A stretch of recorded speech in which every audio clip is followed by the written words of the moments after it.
Good evening, everybody. Welcome to the festivities tonight, and it is going to be a celebration. You're in for a roller coaster ride. I've read the book, and I'm familiar with a lot of the stories.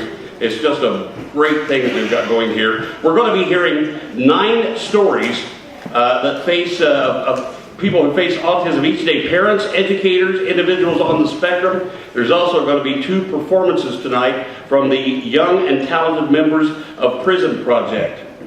None of this would be possible without the generous support of Interlock, Marty Songer, Hillcroft ABA, the Arsenal, Muncie Civic Theater, Kira Childers, Photography, In Your Shoes Graphic Design, Work FM, Ball State University Department of Theater and Dance, Indiana Public Radio, the Prism Project, Amy Robertson-Fant, and Stephanie Fisher. We appreciate those folks very, very much.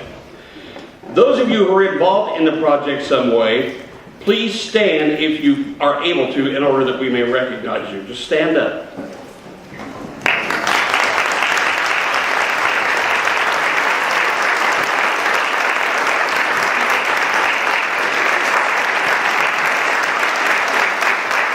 If you are able, or if you are, able to do this, anyone, if you have near you on the spectrum, please stand and if you feel comfortable doing so. We would like for you to do that. Please stand up if you feel comfortable doing so.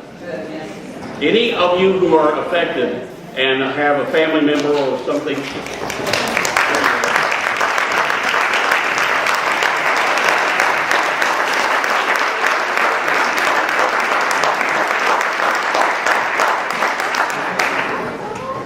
autism affects 1 in 50 American children. The stories you will hear tonight are each unique and capture the broad spectrum of autism, and we ask you to please respect each of their individual journeys. 2 of the stories in the book come from our own mayor's story. Before his own family was impacted by autism, he served as an advocate for autism awareness and policy changes on the State House Autism Committee. To share his story tonight, please welcome my very dear friend and the Honorable Mayor of Muncie, Dennis Tyler.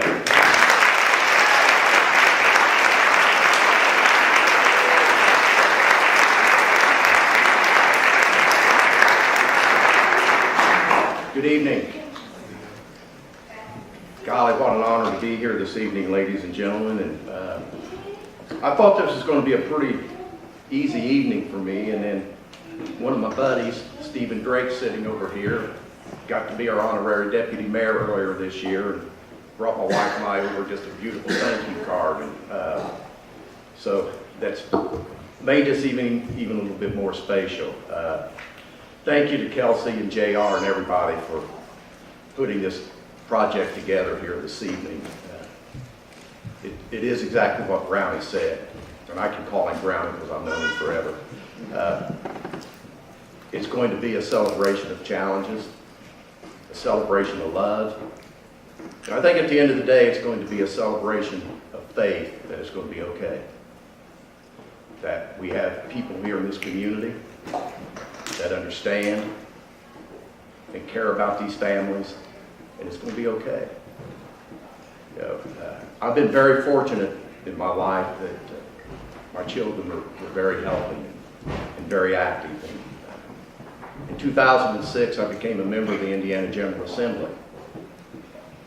And the 4th day I was there, my leader, Pat Bauer, called me in and he said, I'm going to put you on the Commission for Autism for the state of Indiana. And I'm sitting there and I'm thinking, why me on this? I know everything about labor, I know everything about employment, I know everything about government, I know a lot about public policy. Why autism? Even though I was a professional firefighter in my other life, and many times we came into contact with families that had somebody on the spectrum. As a matter of fact, about 3 years before I went into the Indiana General Assembly, we had a young man that we got a call on out on the southeast end of town, and we pulled up, and of course we pull up with red lights on, sirens on, and our turnout gear on. And I don't have to tell any of you that has a child or a loved one that's on the spectrum that that's the worst thing in the world that you can do to somebody.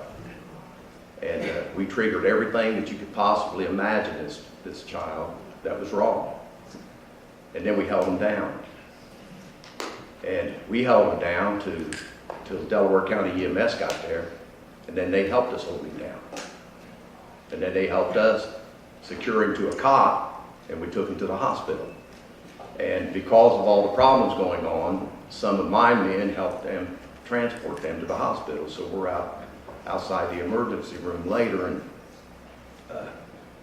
the doctor comes out, and we didn't know the kid had been on drugs, whatever the issue was, and the doctor come out and said, there's nothing wrong with that child. He's autistic.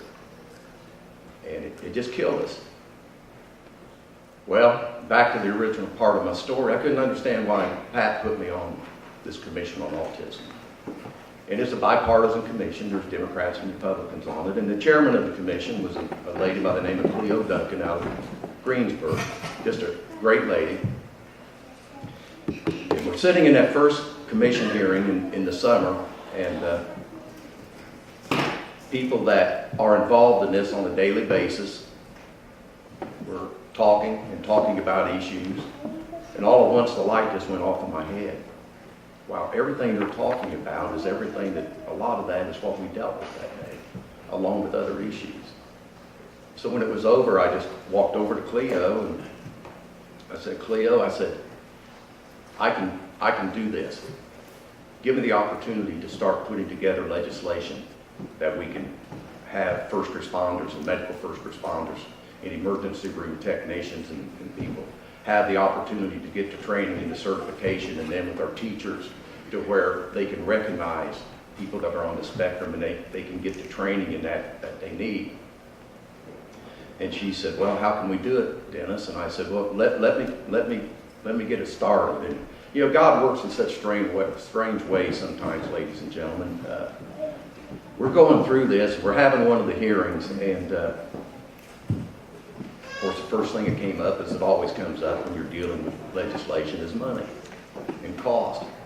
And the first question that came up was, how do we pay for this? Well, right out of the sky, just like God sent it down to us, was the Autism of Indiana told us, we've already got the DVDs. We'll make them free to everybody. We've already got the DVDs. And one thing led to another, and we was able to get that done. You know, it's, they told me I had 7 to 12 minutes, so I'm probably going to take 10. This is, I just can't tell you what this means to me as mayor or as a father who has a grandchild that's on the spectrum. But I've got to put a shout out tonight for Muncie Community Schools. And I need to tell you why, ladies and gentlemen. When my grandson was diagnosed on the spectrum, they were told by Riley Hospital that he would never communicate, and just to accept that fact. And I don't know if Miss Nikki is here tonight, his first teacher at that store. Is she?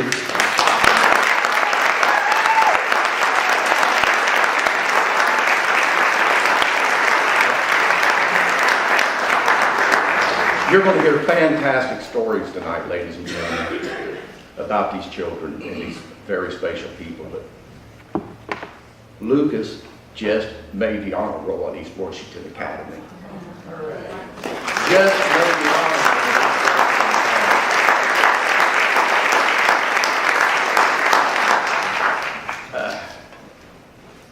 You heard me say I'm a professional firefighter. I was. And I did that for 42 and a half years. And everybody remembers 911. And I can tell you, ladies and gentlemen, as difficult as that day was for me, I never shed a tear over it. I didn't shed a tear over it then, and I never have, because it's what we did. We were professionals, and we accepted it, and we went on. But I can't tell you how many times that I've gotten a text or a picture or a video of Lucas studying his homework, or the other night when they were leaving Irving Gym, after their acrobatics and he's holding his daddy's hand, or the picture that was sent to me last night of him out trick-or-treating and him holding a little girl's hand. Now, my wife don't like that, but I think it says everything that we hope and pray we can accomplish for our children and people that are on the spectrum. And it's simply by people working together. It don't have anything to do with anything that's apolitical or bipartisan or nonpartisan. It's all about people wanting to help each other and care about each other. You're going to shed a lot of tears tonight. I know I will. My wife already is. She's got a box of Kleenex. But at the end of the day, you know, when you hear my son's story, home plate, or maybe, or drive, or pay attention, you're going to hear wonderful stories. And there's a lady in here tonight, I'm not going to point her out, I'm not going to say who it is, but her and I had a relationship when I was in the Indiana General Assembly of her needing some assistance with her child. And we was able to help her with that child. And she's a waitress and just a great lady and trying to take care of her son. And here a few weeks ago, my wife and I was at a program at Cornerstone, and she was there. And she just happened to be at our table, taking care of our table. And I said, "How you doing?" And she said, "Good, I just had a birthday." And I said, "Well, happy birthday. God love you. What did you get for your birthday?" She said, "My son called me Mama." She said, "That's all I need. My son called me Mama." Ladies and gentlemen, enjoy your evening. It's going to be a great evening. Again, Kelsey, JR, thank you for this. It's a celebration again of life, of hope, of love, and at the end of the day, faith. Thank you so much.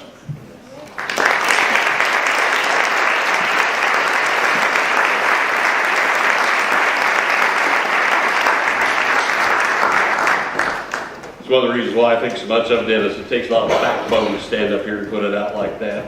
God bless you, Dennis. Now, you heard him mention Kelsey and JR. I would like for you to meet these folks. Facing Autism is part of a nationwide project known as Facing Project, co-founded right here in Muncie by J.R. Jameson and Kelsey Timmerman. Come on up, guys.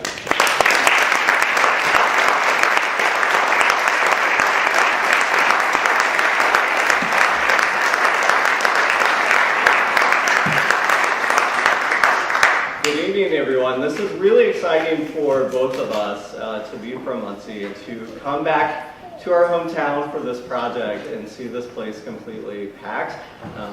It's completely exciting for both of us, and so I just commend everyone in the audience for taking time out of your evening to come to this. As Brownie said, I'm J.R. Jameson, and this is Kelsey Timmerman. And we are the co-founders of the Facing Project, which is a national organization founded here in Muncie by both of us in 2012, just last year. But the origins of it go back about a year before that. Both of us are active volunteers through Teamwork for Quality Living here in Muncie and in the Circles program, where we both serve as allies to individuals living in poverty. And Kelsey worked with Teamwork to develop a project, a reading project and a book project for them to tell the first-person stories of those who live in poverty, to really raise awareness in the Muncie community about those who live in poverty each day.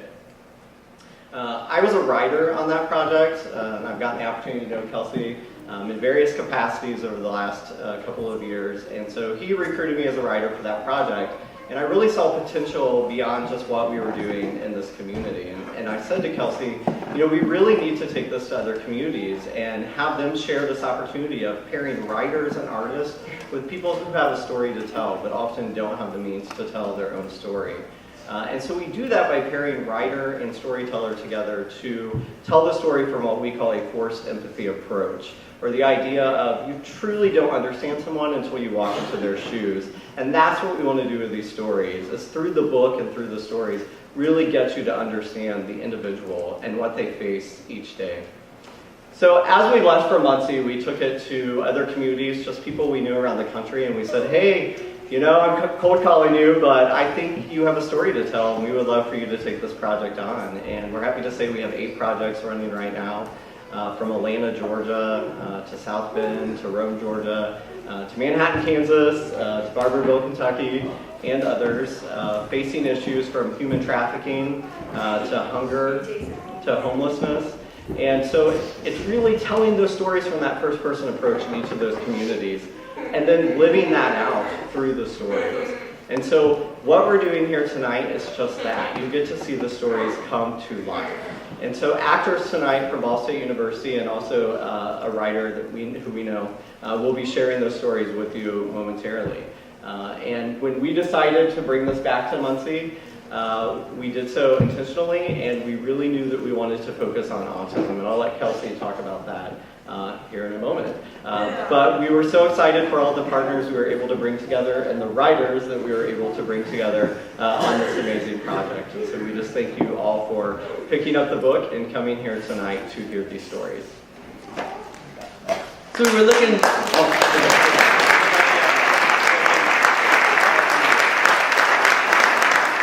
So we were looking for that next project to do last fall. Around the same time, my wife Annie took my son Griffin to his 50-month-old doctor appointment. So she went in there and just, here's our healthy 50-month-old son. He checks him out, and then our pediatrician says, hey, I think that your son might be on the autism spectrum. So, sorry. Focus, Kelsey, focus. Okay, I got this. Okay. So the doctor kind of, this is news to Annie, and he says, well, what do you know about autism? And Annie's like, well, really nothing at all. And he's like, well, you'll come to learn a lot about it. And that was basically, then Annie walked out the door and then came home and then told me the news. Now we're so thankful that our pediatrician said something, because over the past year we've been really proactive, and early intervention is such an important thing. But still, you'll come to know a lot about it. So we did that thing where you're Googling and you're YouTubing, and it really, this YouTube and Google can be kind of scary things to do research on. And what we really found the most useful was when we connected with other families who had been where we were, sitting in that room, getting that news for the first time in their lives, hearing the word autism, and it applied to their life. So JR and I had this project. I'm like, well, geez, wouldn't it be an awesome project that if we matched up, writers with storytellers, and we publish a book. So someday a family, a mom, a dad, could be sitting in that parent-teacher conference or in that doctor's office, and then that word gets thrown out there to them, autism, and they're handed a book that has 17 first-person stories of people in our community that have faced this from all different angles. And in the back of that book was a list of resources of all the different places in the Muncie community. So we basically had to wait for 2 months to get into Riley for an appointment. And that was a long 2 months. Like, what do we do?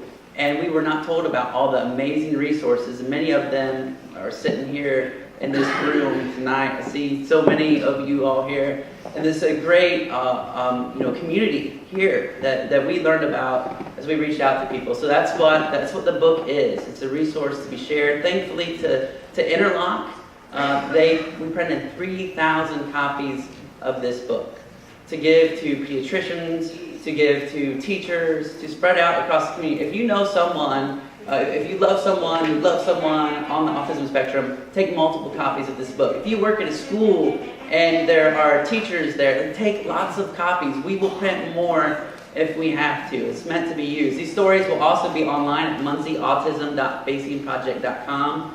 You can actually download the book from there. Not quite yet, but soon. You'll soon be able to download it. You can read some of the stories there. Now, also, if you don't get enough books as you walk out of here tonight, we're going to have copies available at the Hillcrofts ABA Clinic, also at Behavior Associates of Indiana, they're going to have them in hard copies there. We're going to have some in the library as well. So I made it through it. Yes.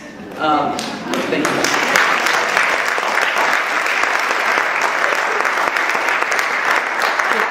This book, please share it now. We're going to get out of the way and we're going to let you hear some awesome stories. So take it away.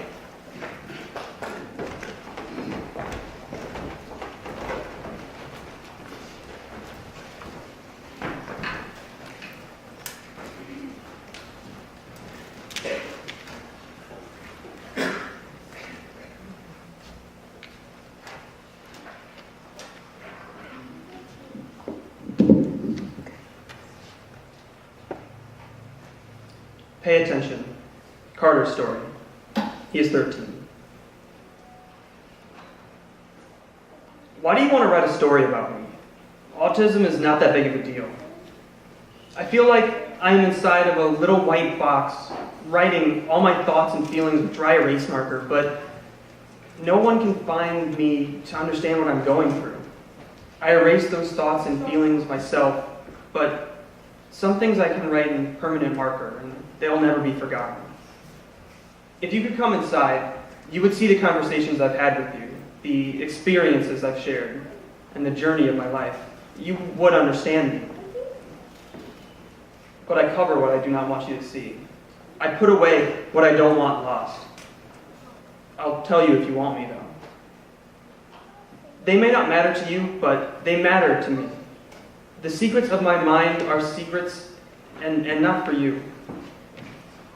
I don't tell you because I don't see you understanding anyway. You think you do, but you really don't. It's hard for me to look you in the eye, even harder to be around you. Try learning when people talk so fast and think even quicker. You don't have the patience to wait for my response. Instead, you avoid my words as if I should know what you want to say when you want me to say it. This overwhelms me. I'm going to open this box for a moment. The first thing people notice about me is that I'm quiet. I'm quiet because I don't know what to say.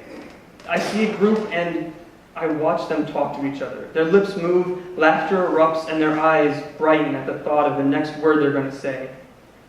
Instead of words coming to my mind to join their conversations, I watch them and I think about their words. When they turn to me to join, my mind becomes blank. Everyone I know is an extrovert. They know what to say. I don't know how I'm like other kids with autism. I wish I knew about autism. I know that I'm not like normal kids because I'm quiet. They can pedal a bike, they can lie. If you want me to lie, forget it. The main difference between me and normal kids is that they are outgoing. Some are loud, but I ignore those kind of kids. I love my mom, dad, grandma, grandpa, and my uncles. They are my favorite people.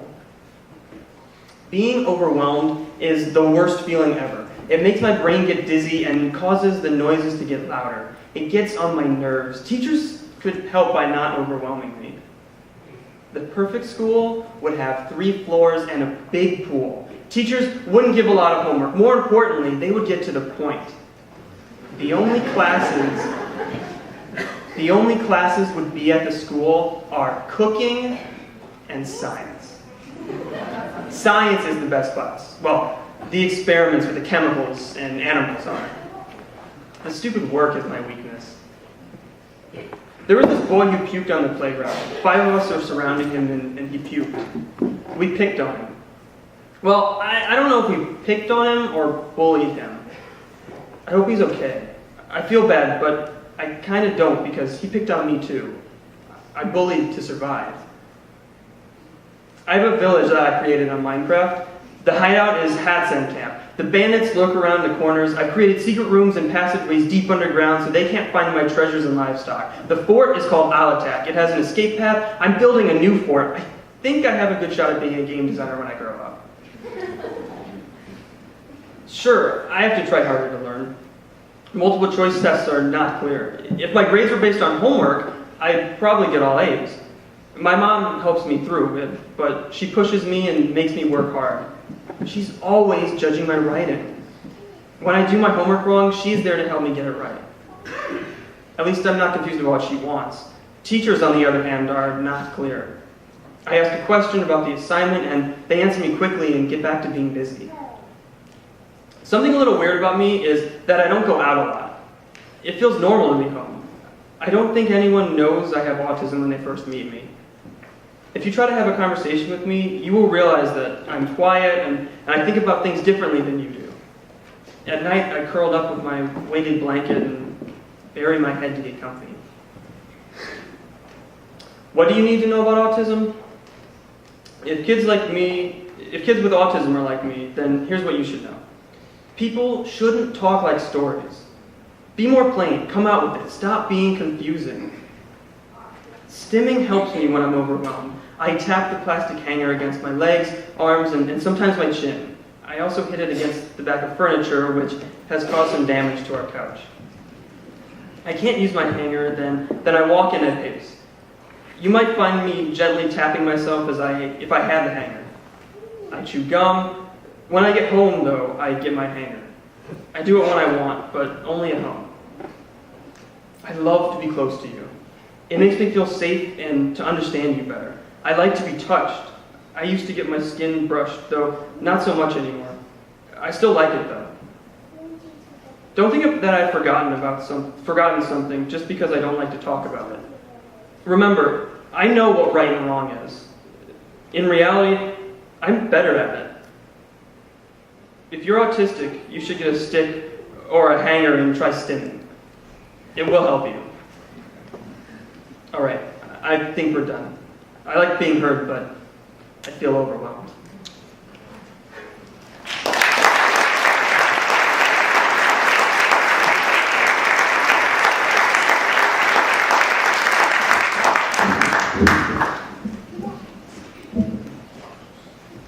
Tackle, Chad's story.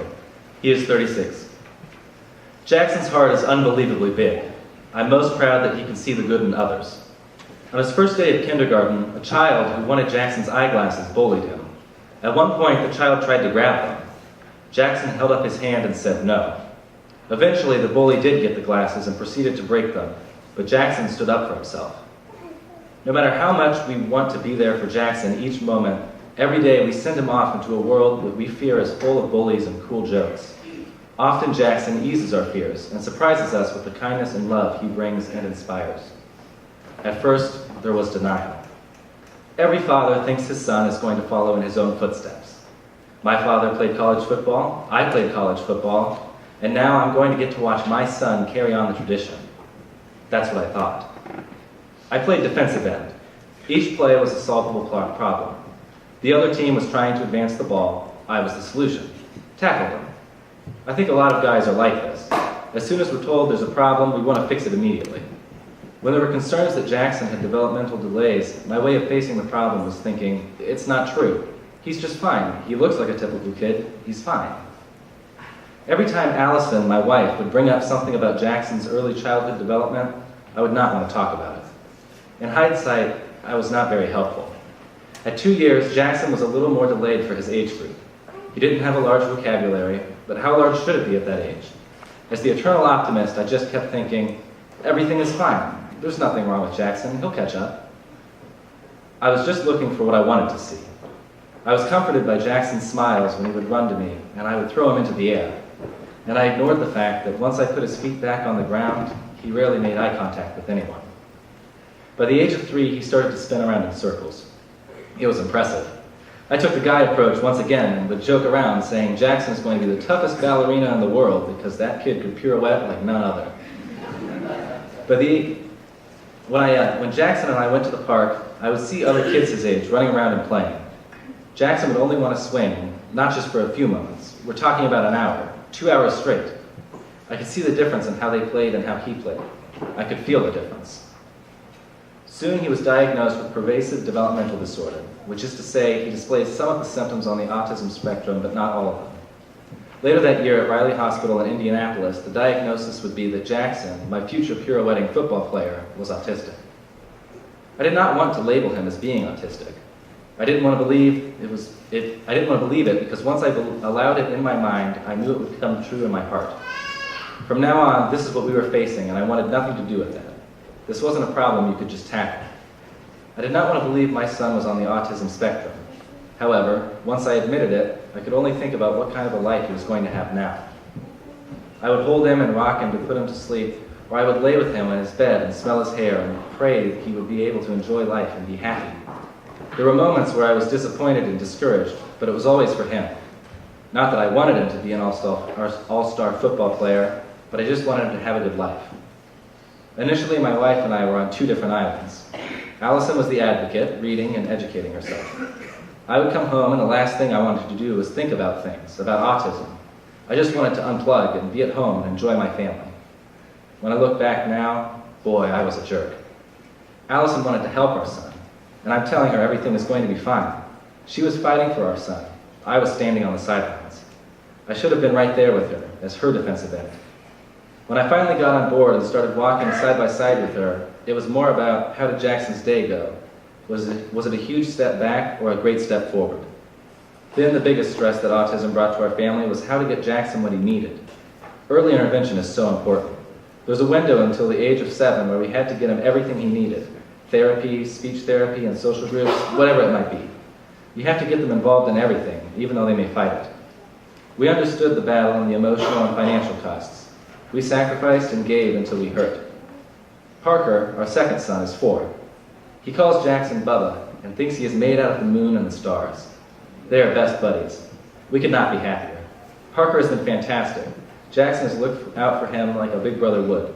Allison and I try to stay very cognizant on giving them equal amount of attention. There are times when it is one-sided, but that is unfortunately unavoidable. We try to keep it equal and hold them to the same standards. I think that this has helped Jackson become the person he is becoming. He has more challenges than Parker, but we still expect him to do well, as long as he's giving his best, which is what is truly important to us. Eventually, we figured out that all we could control was how it was going to affect us today. This made life more bearable. I have a partner in Allison who has borne a tremendous amount of that weight and responsibility. I try to be the moral support. She was and still is an incredible voice for Jackson.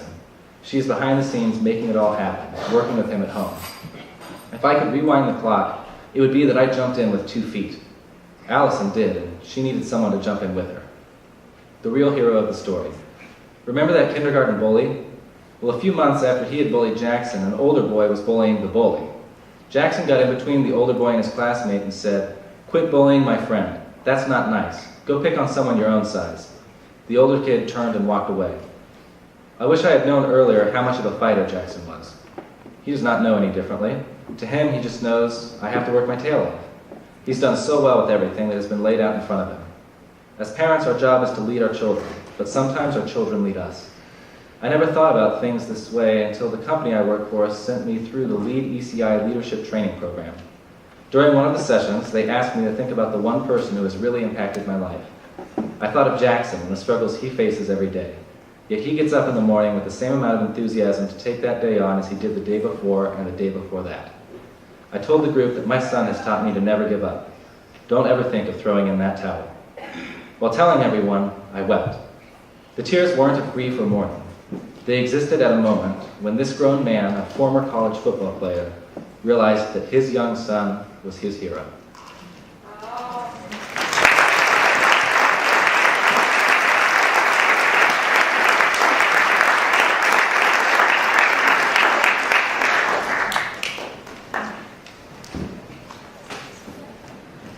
Being the Key, Lisa's story. She is 48.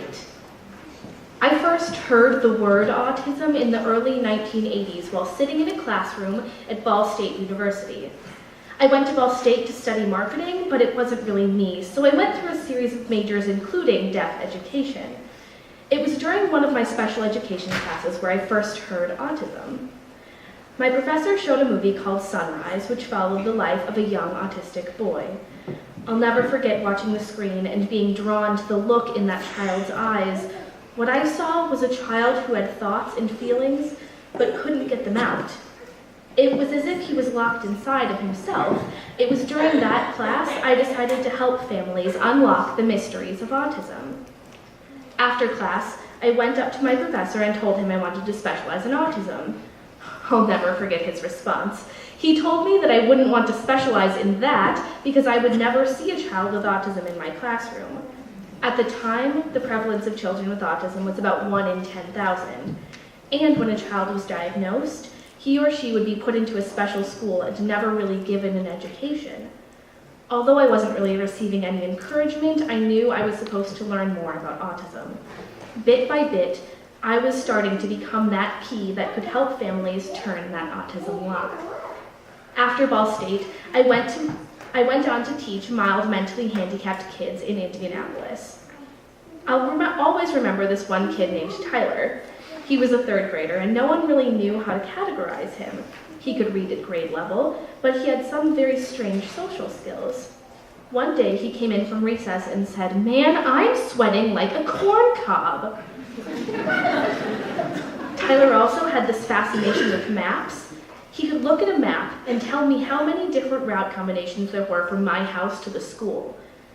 I had a feeling that this little guy was on the spectrum, but in the late 80s, no one was really giving kids that label.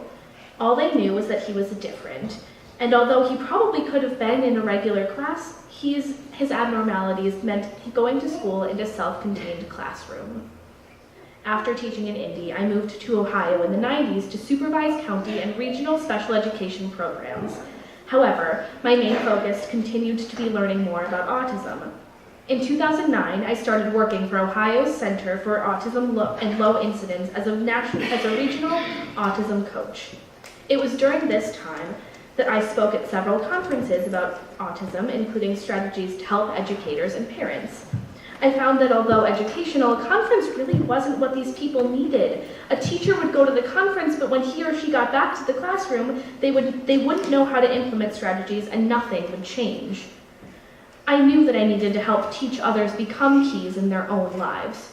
So, for the past 4 years, I've been supervising a team that works with educators in Ohio to implement evidence-based practices for students with autism.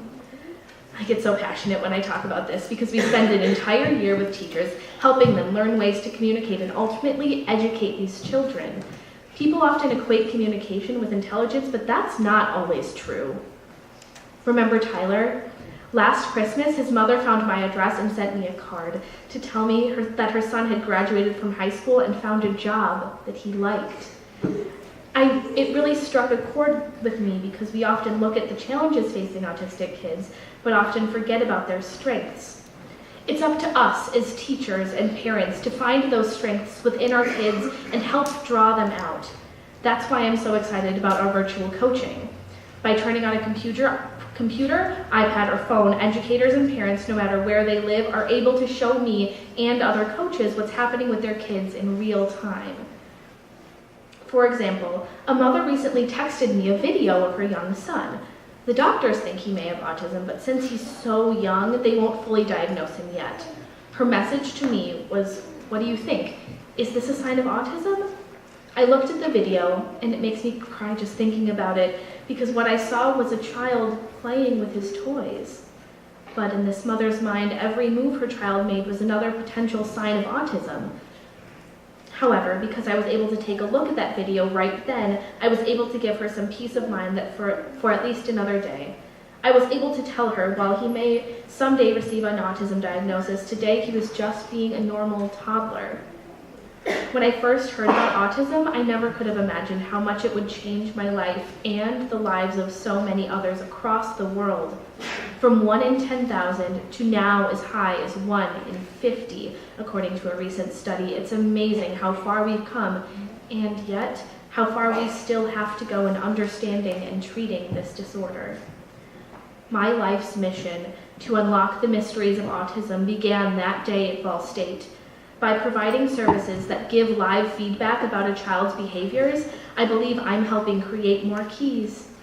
And the more keys this world has, the closer we can be to unlock the thinking, feeling people that live inside our autistic children.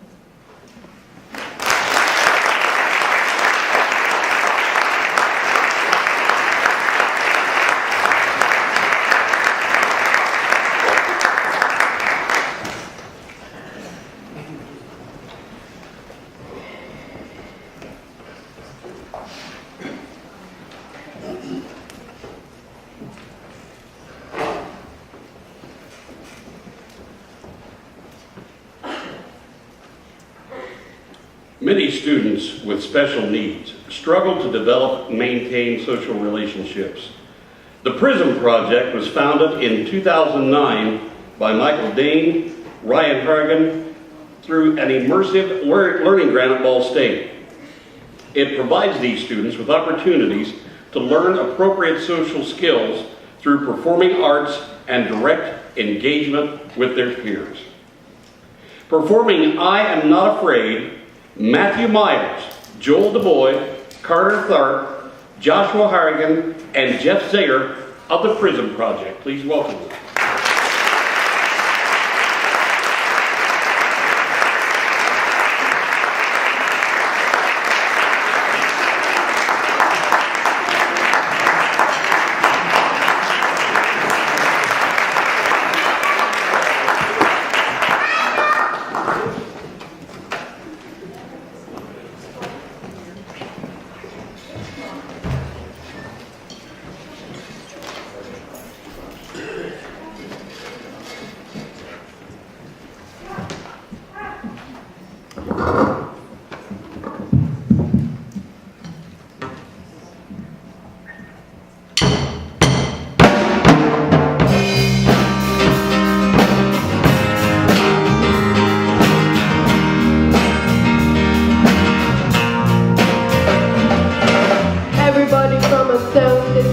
Put your hands in the air and shows you're alive.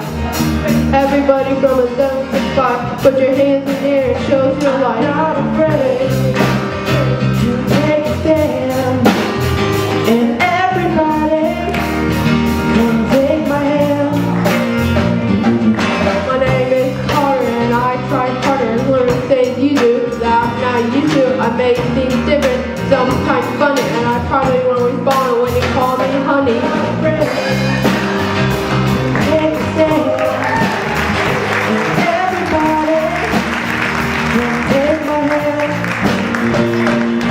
My name is Matt. I don't like to rap, but I gotta do this show, so here I go.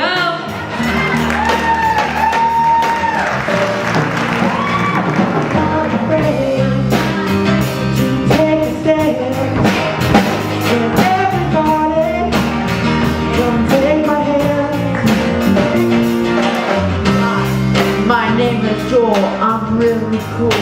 Challenge me, compare you, you must be a fool. I'm not slowing down, I'm on a roll. Changing the world is my ultimate goal. Go, go, go, go, go.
That's way cool. Let's hear it again for those guys.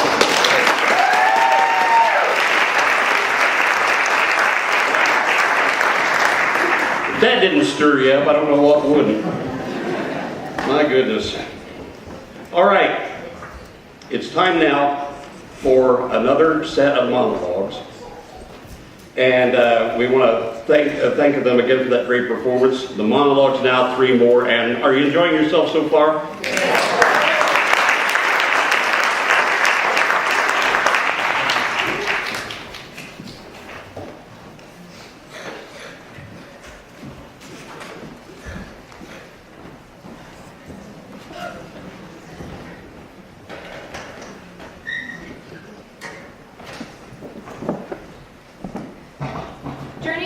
From disbelief to acceptance.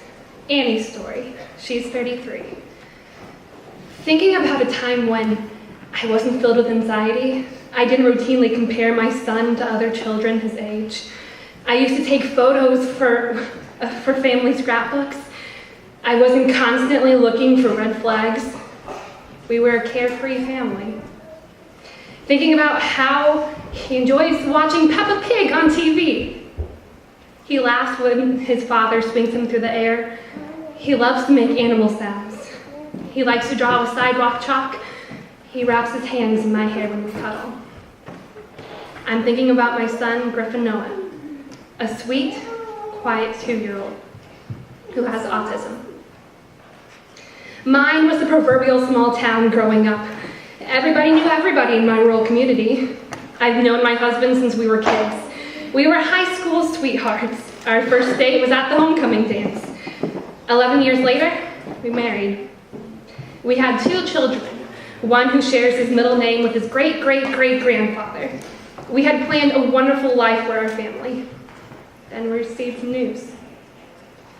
That news was broken to me during Griffin's 15th-month wellness visit with his pediatrician.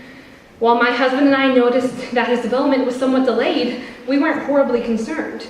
Sure, he was developing slowly, but he would catch up with his peers. The completed development questionnaire in the pediatrician's hand suggested a different story. Griffin's inability to engage in a pretend play, his ritualistic behaviors, difficulties communicating, and problems connecting with others. All of these, we learned, were signs of autism. Disbelief, fear, denial, anger, uncertainty, guilt. It's amazing the places your heart and head can go when grappling with such news. We were overwhelmed. We didn't know anything about autism. We didn't know anyone whose children had autism.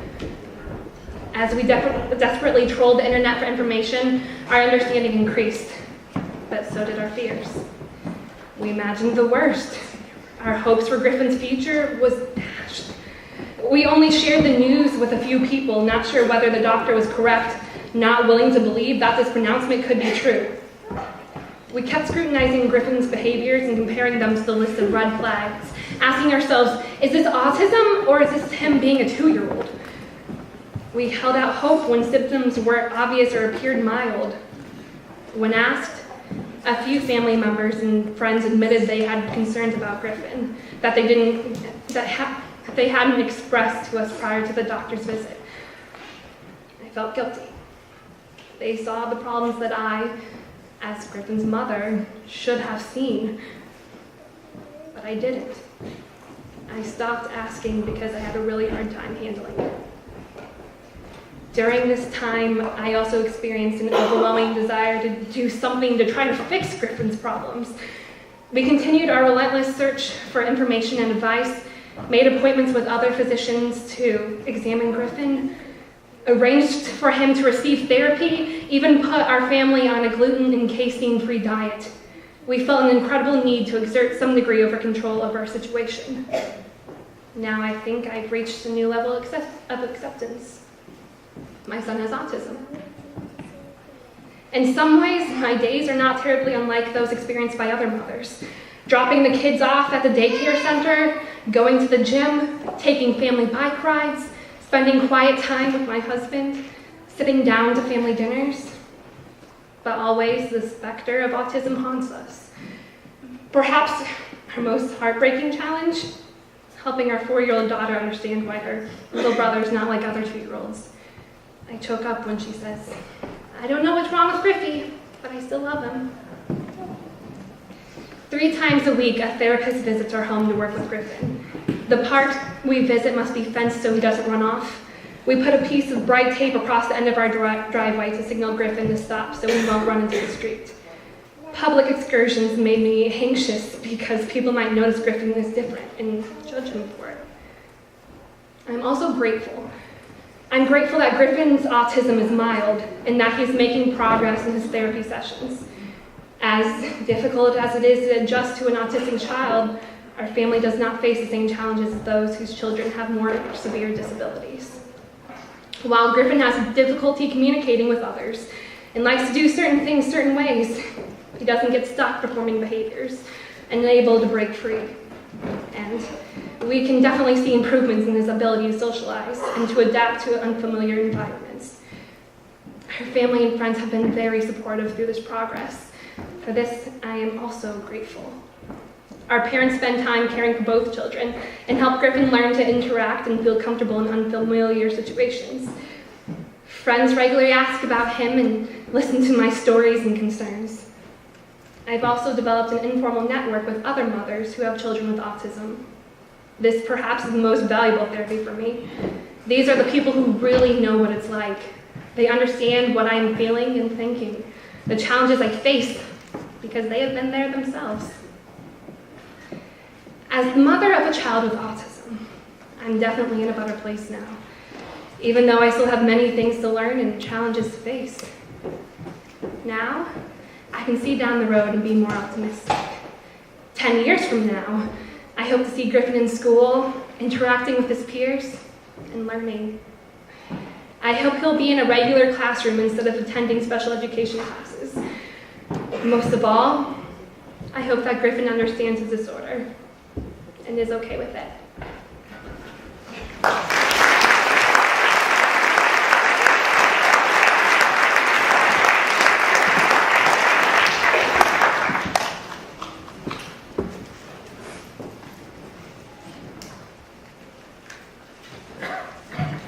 Home plate. Dennis's story. He is 32. I've come a long way in overcoming my fears from that first moment of Luke's diagnosis, when I thought he would never be able to fully participate in organized sports and feel a part of a team. When I thought he would not ever speak. While he is still not mindful of his own space, he is able to understand direction from his coach, and he is able to communicate.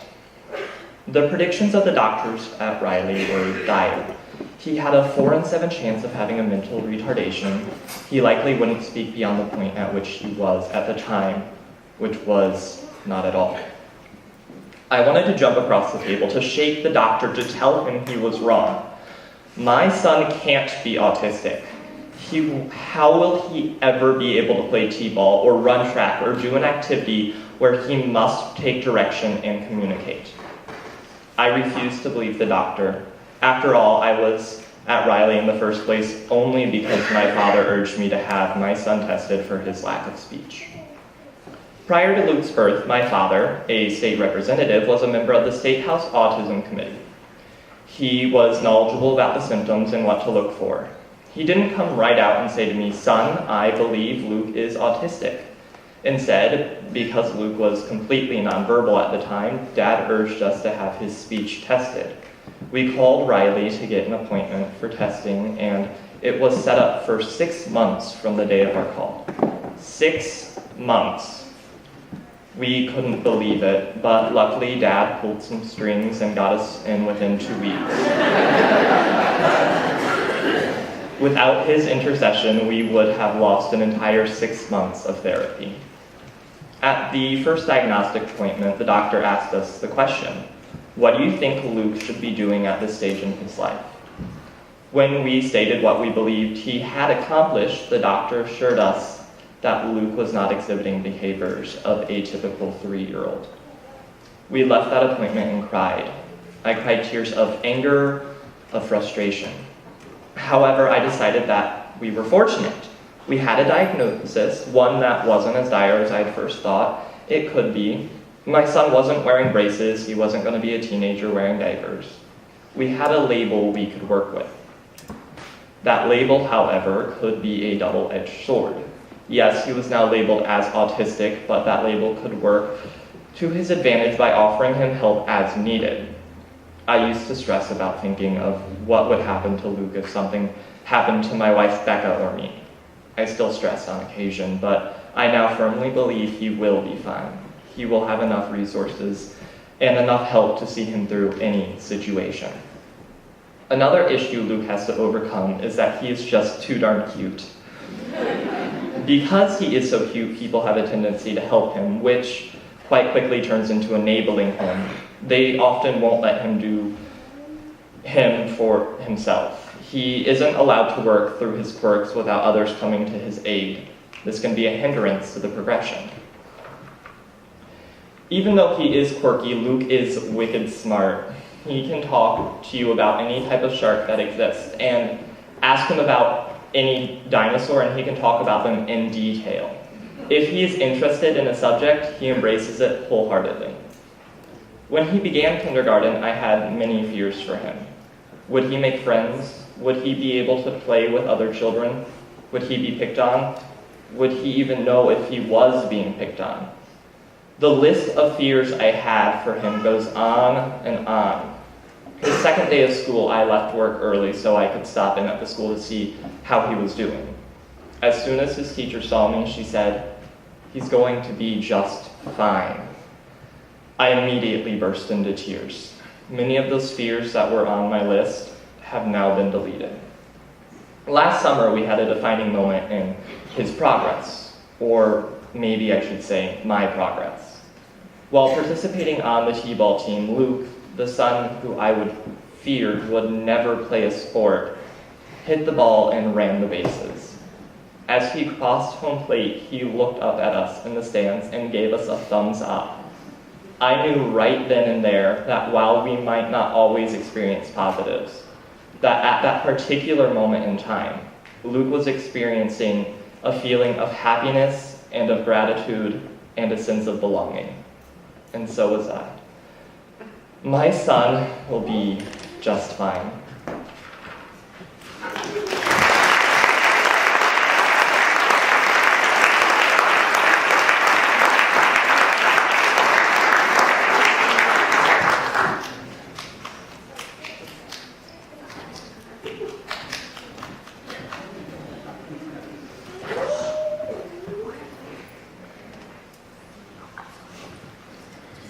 Ask Dana's story.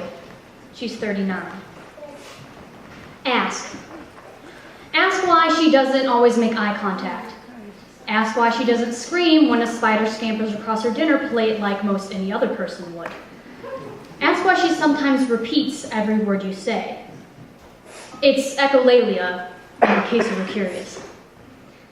Please, don't just look at me and think, what's wrong with that child? I assure you, there's nothing wrong with her. Stella is the funniest, most interesting person I have ever met, and she's only 3 years old. Every single day with Stella is a joy, an adventure, and a challenge that I am eager to meet, but not a challenge in the way you might think. Each day I am faced with the task of expanding my own mind so that I can see the world around me in the way that she does. As just one example of the amazing ways my worldview has changed, Stella sees words as sounds, not individual letters with individual sounds like T-R-E-E, tree. When she sees the word tree, it's almost like she sees it as a picture of a sound rather than 4 different sounds being put together, which is different, not wrong. Imagine a world where you are constantly being challenged to see the world through a child's eyes. I'll let you in on a secret. It's amazing. It's just one of the amazing things you see when you choose to look at autism as a difference rather than a disability.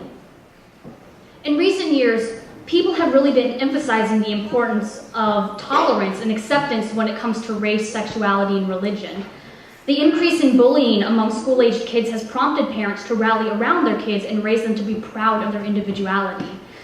But for some reason, developmental disorders have remained attached to their negative stigmas. Whose disorder is Stella's? Hers or ours?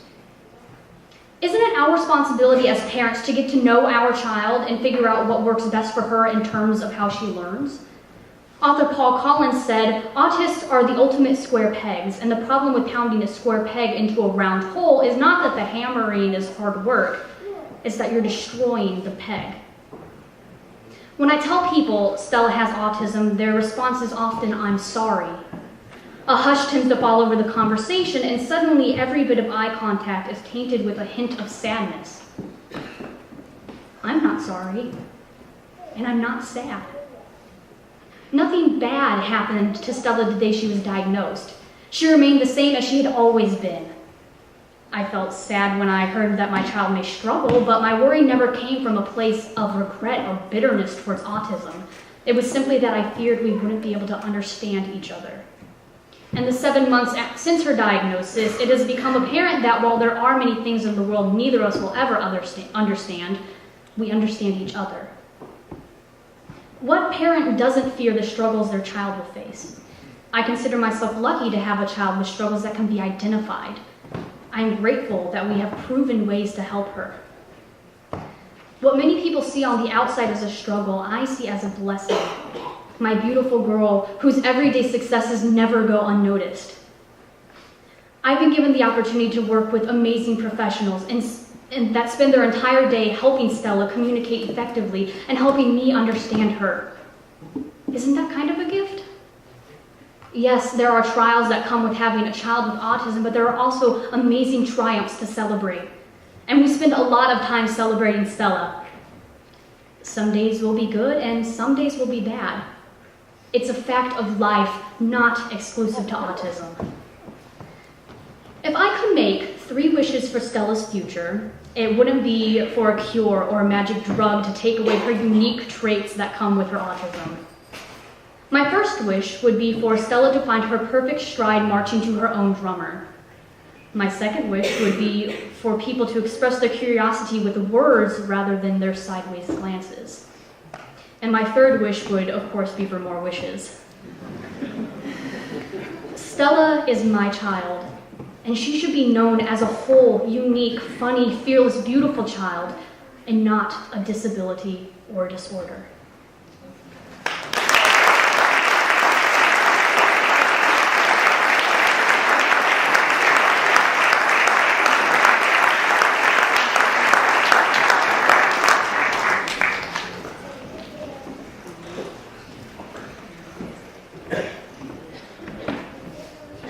Now, let's have another performance from the Prism Project. Performing Maybe from Annie, vocalist Madison Stevenson, accompanied by Claire Lefkowitz. Please make them feel welcome.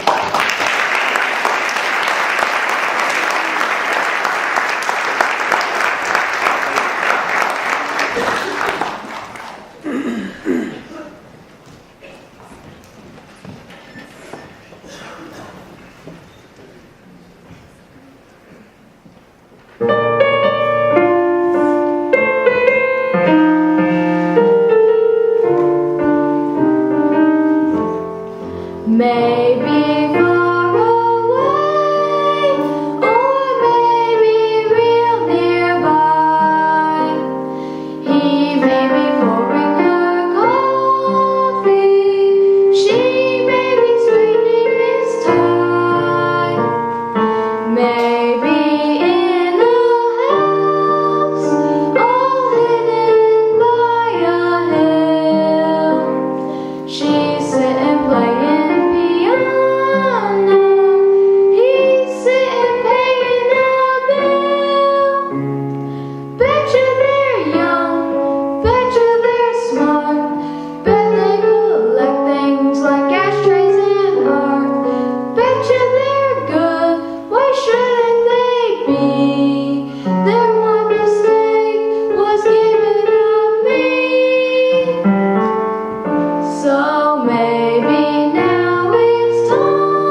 ask our mayor to come back up. Mayor Tyler has a special announcement for us. So, Your Honor, if you could come up, please.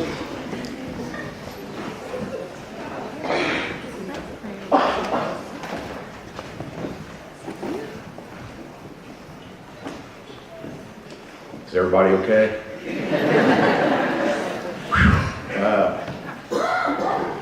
My wife has tissues over here for sale, $1 a piece. All the proceeds go to Interlock.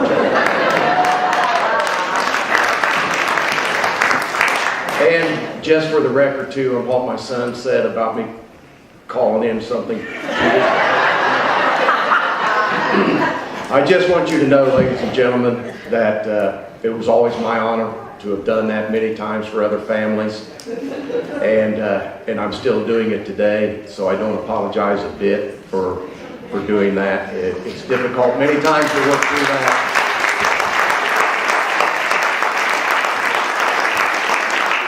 What JR and Kelsey and everybody's put together here today and this evening is so special for this city that I love so very much.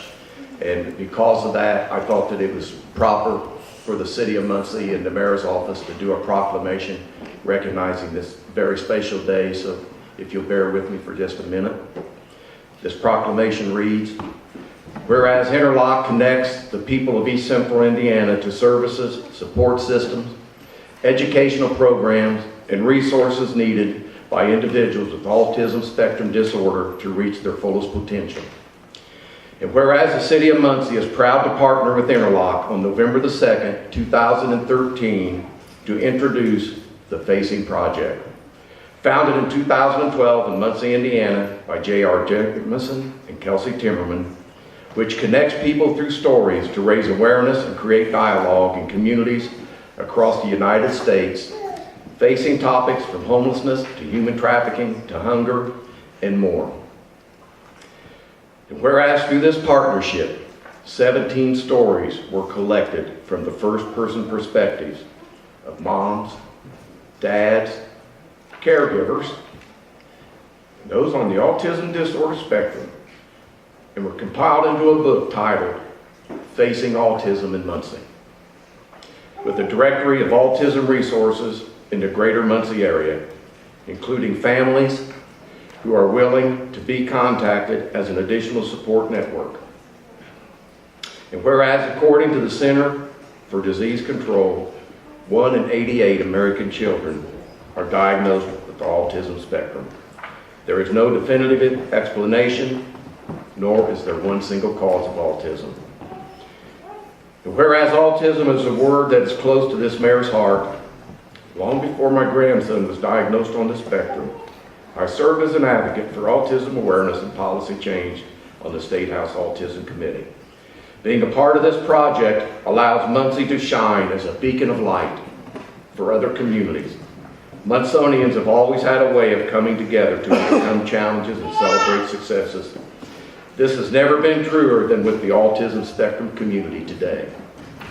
Now therefore I, the Honorable Dennis Tyler, Mayor of this great city of Muncie, Indiana, do hereby proclaim November 2nd, 2013 as Facing Autism Day in Muncie.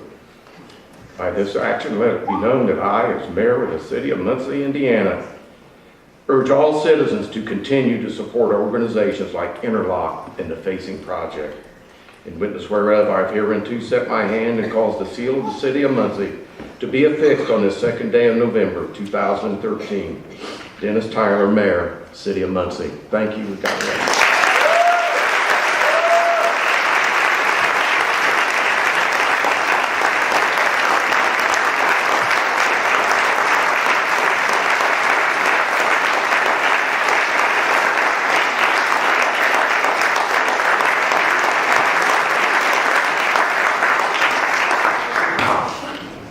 If you ain't proud to be from Muncie, something wrong with you after that. Let me tell you right now. Who agrees with me? I just wonder.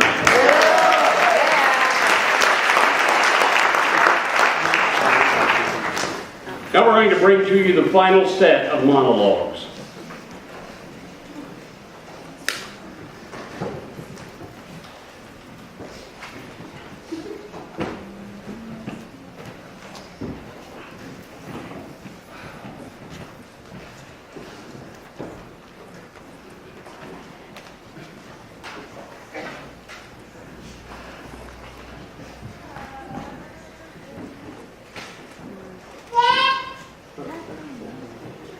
Drive, Marie's story.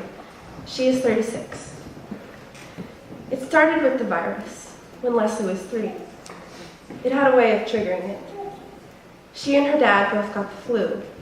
Viruses have a way of unlocking dormant genes, but I'm not a doctor, so I don't know.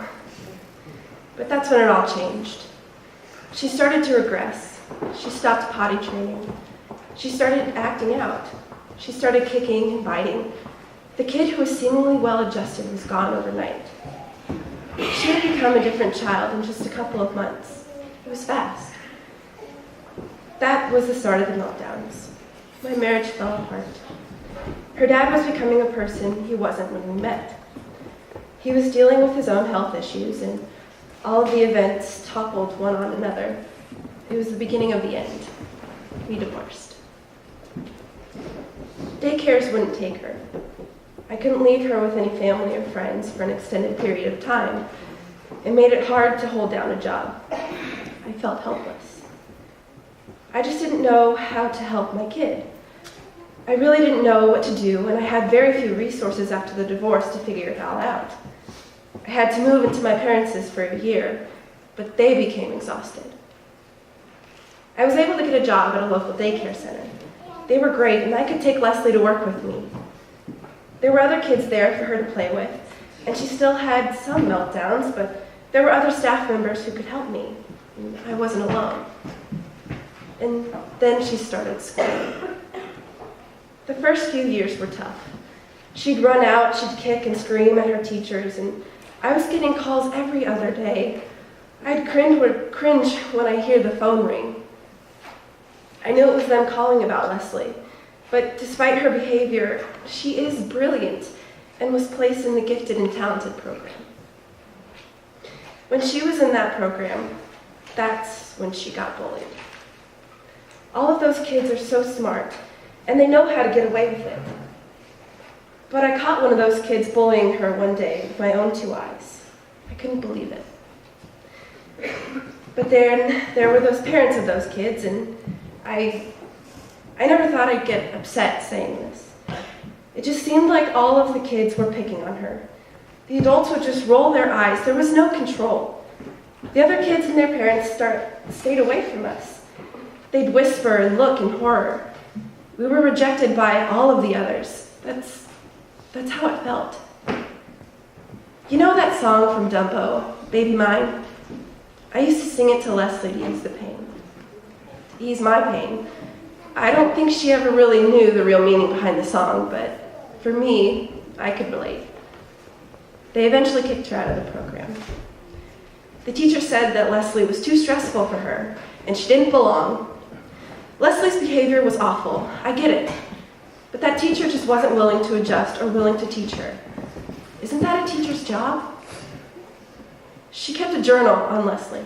Everything she did, her meltdowns. How did the teacher even have time? She didn't do it to be helpful. She did it to prove a point to me that my child was out of control. That wasn't helpful. We were referred to Ball State Counseling. We were assigned a doctoral student. He was nice, but clearly still learning. I shared the teacher's journal with him, but after hours and days of observing Leslie, he determined there was nothing wrong. Her pediatrician referred us to Riley. She felt that Leslie had been sexually abused. She wanted an exam. I took her to Riley and had to put my 7-year-old daughter through all of that, when I know that she hadn't been abused. For them to tell me that she hadn't, that's when the doctors determined that we might be dealing with autism. A few months later, as Leslie entered the 2nd grade, she was finally diagnosed with Asperger's. But there's a relief in knowing. All of those years of not knowing, we finally had an answer. The doctors wanted to start medication immediately. I refused. To this day, Leslie doesn't take medication for her Asperger's. She's adjusted well over time. We've still not told the school system and don't plan to. Labels can create a divide, not just with other students, but it puts stigma on her that teachers can't fail to recognize. Now, as a teenager, she has some kids who pick on her, but she doesn't get it. It bounces off her. She's in her own universe. That's good, I guess. Very few things affect her, good or bad. But I want her to build deep relationships with people. Most of her relationships are with inanimate objects. It's taken me a while to adjust to that, but that's her world. She's obsessed with anime, Japan, all of it. She doesn't get social cues, and she'll talk about a topic more than people would like to hear, but that's part of it. Her Pokemons are an extension of her. She takes them to school, but the rule is that they have to stay in her locker. She has friends. They're all either Asperger's or ADHD. They naturally gravitate toward each other. It's just natural because they have so much in common. Like Leslie, most of the high-functioning kids aren't labeled through the school system. I worry about her independence. She wants to go to college. She's brilliant and would excel. I have no doubt that she'd make a great scientist or an artist. But she would go days without showering if I didn't prompt her. She hoards. It's part of it. She can't let go of inanimate objects because of the relationships she develops with things. Her room is a mess, beyond just teenager messy. I worry what life will be like with her on her own, away at college. She's supposed to get her license in a year. That worries me. Not just as a parent, but it worries me to think about her behind the wheel of a car. She wants to drive, and it's a rite of passage. So I'm still considering the options. But college? I don't know. I think she can make it, but we need to make it one day at a time. She might really surprise us all. Let's focus on the driving first.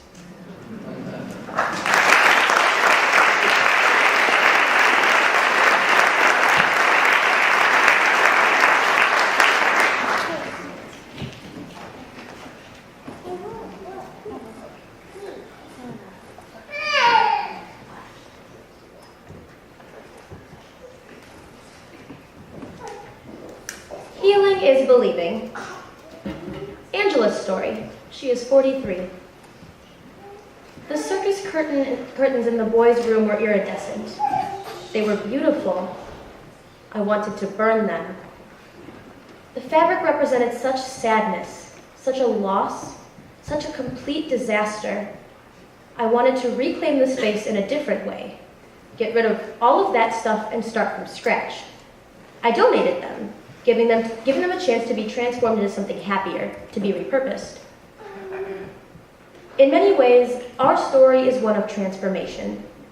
When I tell it, I usually lose people. Let's just say that I know what the glaze over looks like. Our story is so much bigger than vaccinations, but that's where it began 6 years ago.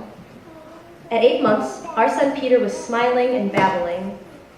He had no issues whatsoever, and then, after his MMR shot, slowly the smiles and the eye contact faded. The babbling stopped. There was a wall between him and us. At first we joked, he's taking being a baby very seriously.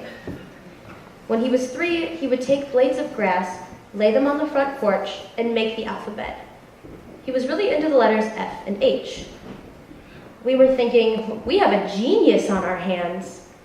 The last thing on our minds was a disability.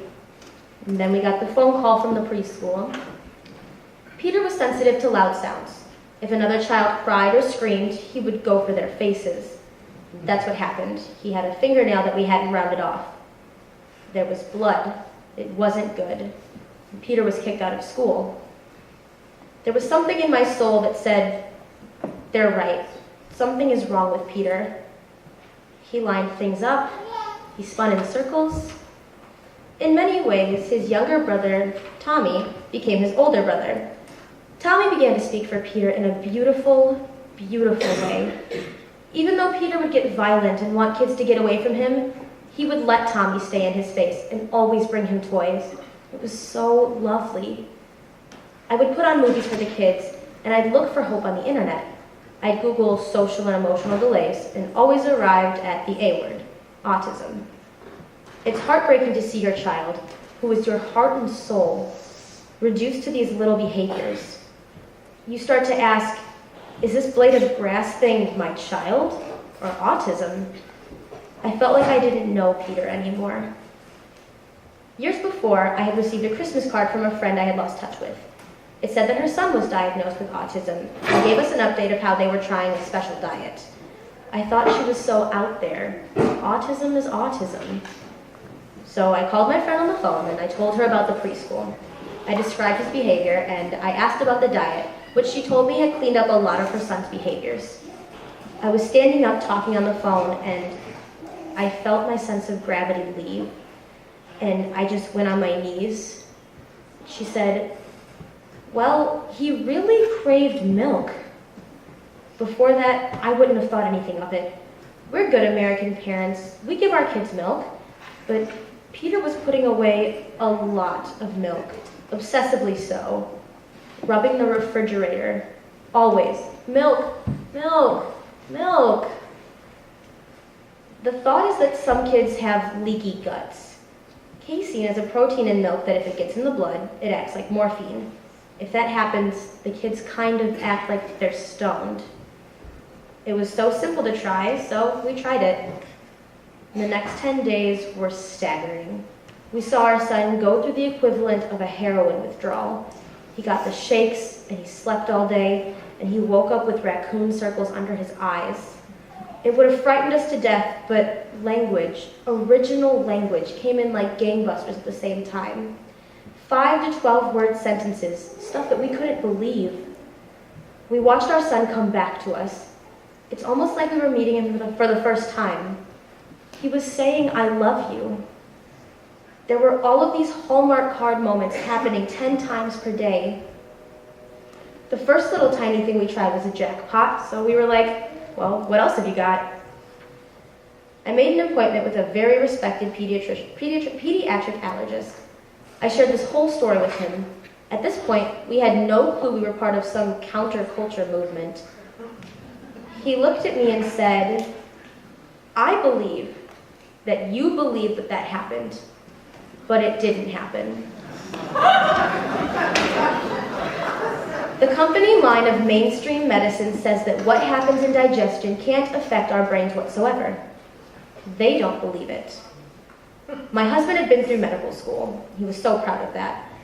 But this one aspect, our child's health, was not supported by anything he was taught. Doctors are taught to medicate, not to fix with nutrition. We know there are people out there who don't believe in the diets or the shots.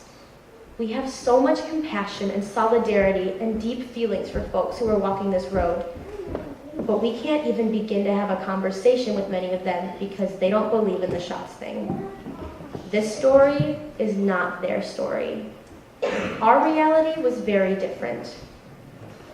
There's a lot of discussion about accepting and about aids and wills, and we just can't be a part of that. We ran and said, autism, make it go the hell away.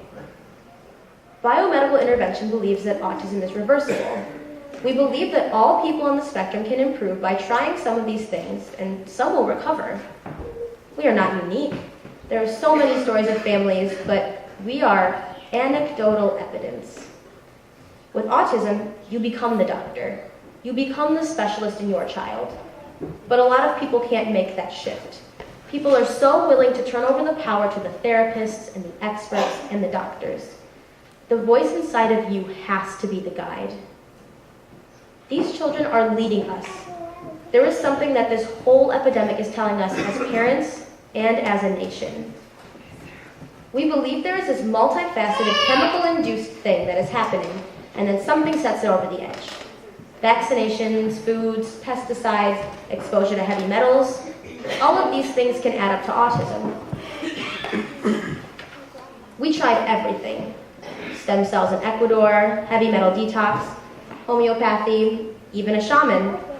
We dove in deep and maintained this idea of never arriving, and that we would just keep looking, hoping, and believing. And we constantly saw progress. The real traditional piece that we did was the ABA. It put us in charge. It taught us how to maneuver him, how to control his will, his strong will that controlled our lives. Peter started first grade with a full-time aide in a mainstream classroom. By third grade, he'd been accepted into a program for students with high abilities. Things were going great, and that's when the unthinkable happened. Tommy, almost 3, our baby boy, Peter's #1 therapist, died unexpectedly. He just had a cold, went to sleep, and never woke up. We have no idea what happened. One day he was here, and one day he was gone. It was during that really dark period when we started to see the value of autism. You try to come out of your own dark reality and think, how can I guide my son who has lost his brother? How is this going to affect his psyche? But Peter was fine. He had his movies, his Legos. He was never that bonded with Tommy because he was kind of removed, getting better but removed. They did interact. They would throw rocks in the creek together on the farm, but it was sort of one way. That was an intellectual and emotional shift to say that there was a value in autism, that it was protecting him from this horrible loss. He was going to be okay. The autism journey brought my husband and me together. We began to find a way of coping, and since coping was already an integral part of our relationship, autism prepared us for the grief. Coping and healing were woven into our fabric already. The love that we've felt in the Muncie community is overwhelming. Our community is now so much at the theater. There was a guest director from Ball State directing Joseph at the Civic Theater. Peter was 8. He got in the show even though there were only a few spots in the children's choir. My husband got in, and I was cast as Potiphar's wife. So we're all in Joseph, and life was good. Life was getting better. We were hopeful. We were trying on our costumes for the first time, and we were all having fun. I was practicing my dance when I turned around, and the kid who was playing Joseph had just put on his coat for the first time. He was preening and swirling, and the coat was flying around. The coat was made of my circus curtains from the farmhouse, which I had forgot that I had donated. I felt punched in the gut, and I couldn't breathe. Here was this fabric that represented such tragedy, and there it was transformed into this beautiful, beautiful thing that was also part of our new story and part of our transformation. It was just amazing. Every night through the rehearsals and the performance, I felt like everyone was where they were supposed to be. It was so magical. Our autism journey gave us a belief in healing, and then the grand challenge became, can we heal from the loss of Tommy? But that's sort of what we do. We believe in healing. We can heal. We can be transformed. The more we open up ourselves to this idea of healing, the truer it becomes. There's no part of the words autism or death that isn't painful. It's okay if you cry. It's good. It's part of it. It's part of the sadness and the sweetness. It's all tied together. The tears honor the journey.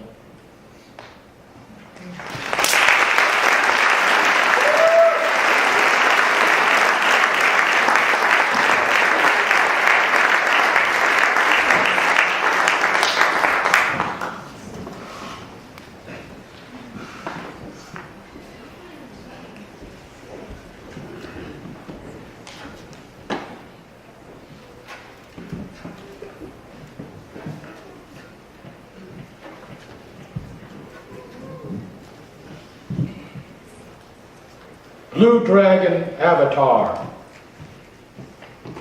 Brian's poem. In the 4th grade, I asked my mom why I had a bad brain. She promised me I'd always be wonderful. I repeated 2nd grade. 2 years later, I spent too much time jumping on the trampoline in the sensory room. I never liked to read. Disliked math and AP history. But graduated from Southside with honors.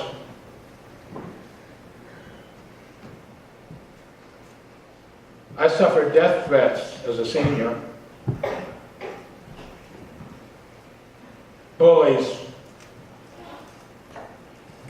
are worthless scumbags. I played Mortal Kombat and Uncharted as Blue Dragon, the warrior who shoots blue fire from the palms of his hands. I climbed skyscrapers to combat the thugs and mercenaries in the adventures I imagine. There are no superpowers in Uncharted. In battle, I fight with my fists. To play manga and Pokemon, I learned to read and write Japanese. At Cousin Vinny's, I wash dishes and take pizza orders over the phone.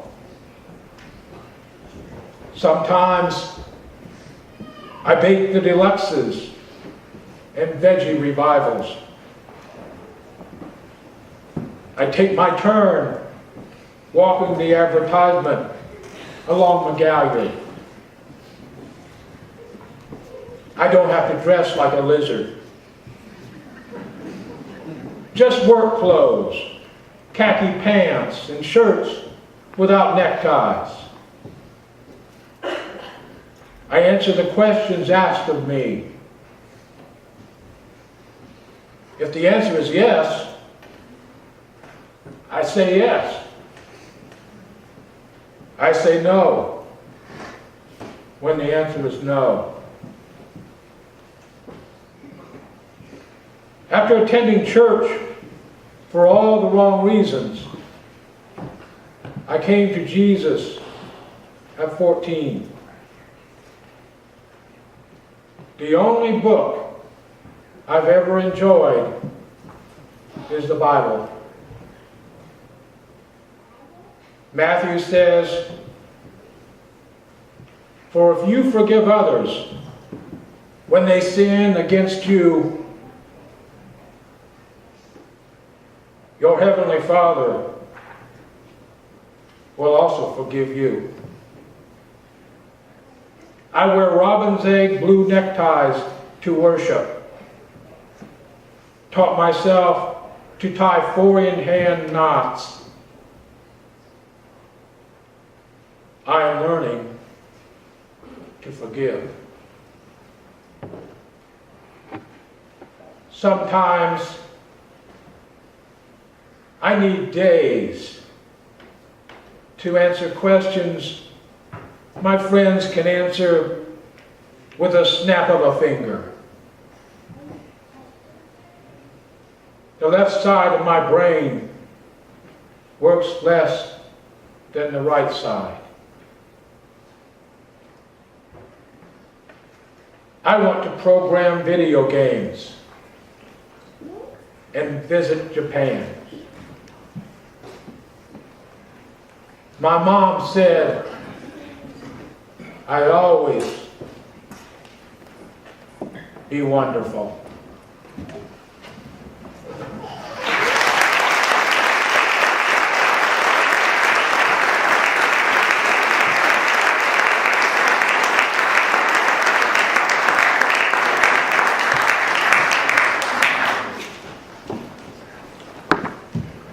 Well, excuse me, there are some notes here that tells me that Brownie makes a few comments and final thoughts.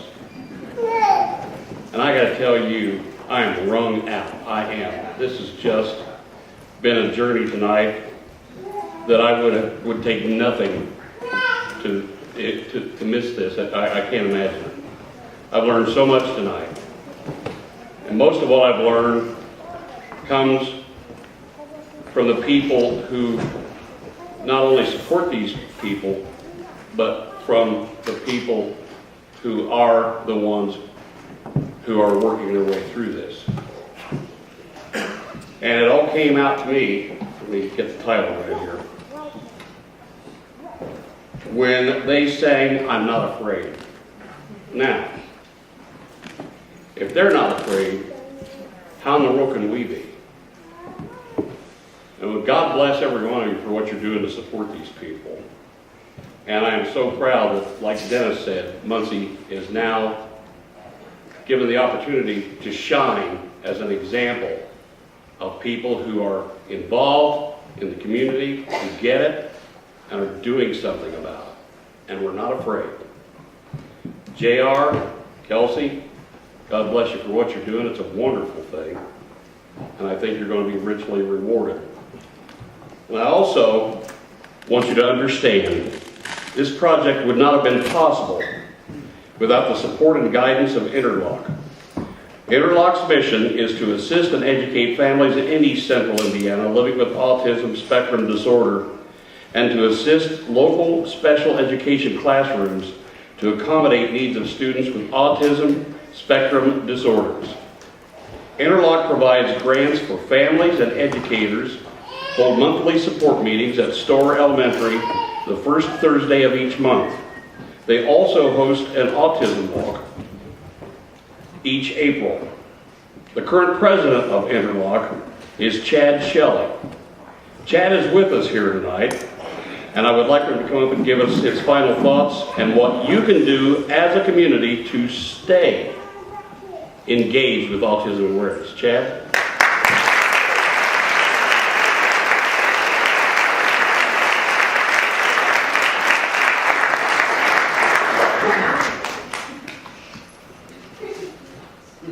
Wow, you know, I have a script, and for those of you that know me, that's a good thing.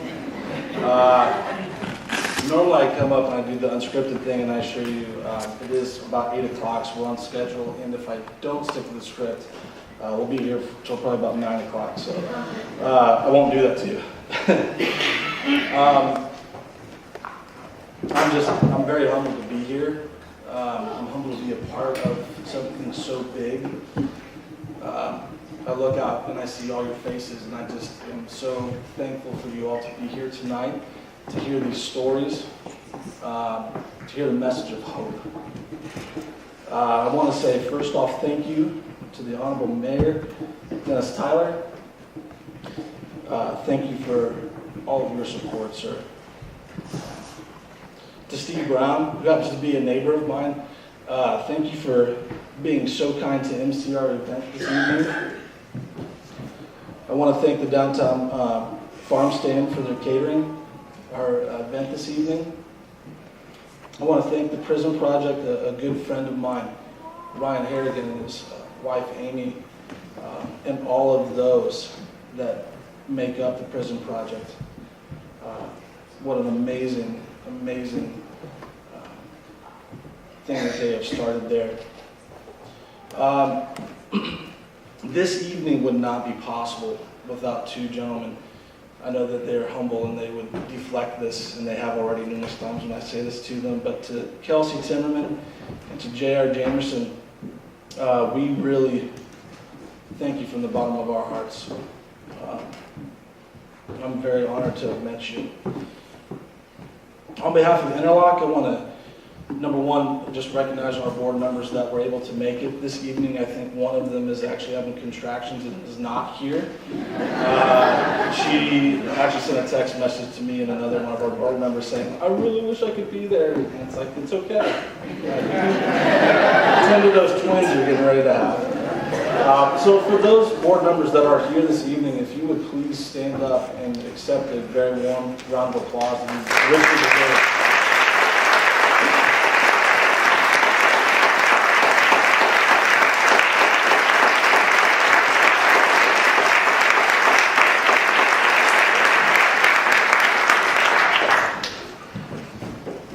Again, thank you for everything that you do. No one's paid. We're all here because of our passion. And as you can see, it runs deep. As Brownie mentioned, our mission is to build awareness. What an amazing opportunity it is this evening to do that. We're here to connect the pieces of our community, those that need that support most. I can speak to that personally. When I was connected, my wife was connected to this tremendous pool of resources we have. We're in Muncie. We don't get the credit we deserve. There's an amazing amount of resources here. You don't have to be in the big city of Indy or Fort Wayne. It's right here. This book that we were able to put together because there's so many people willing to tell and share that story. This allows what I like to call the ripple effect to occur. And that is that this book will affect more people than we have any opportunity to really put a finger on. It's amazing the amount of people this will touch. So, as was shared earlier by Kelsey, please be sure to grab extras. We've got plenty of them to give. And please get them out to those that need them most to see that they're not alone, that they are in a community, a family that is there to support them and to get them to where they need to be. By this book being placed on coffee tables in your living rooms, on your desk, which this is what I'm going to have a little box underneath my desk at the bank that I assure you I'll be keeping a fresh copy on top of that desk daily as each one is taken. For these books to be on the library shelves of our local libraries that reached out to us unsolicited when they heard about what we were doing, I mean, that's amazing. That these books will get in the hands that are needed most. And so thank you for all of you, your support of our cause, of Interlock, and spreading the awareness. And I hope you all have a great evening. Thank you so much for being out here tonight.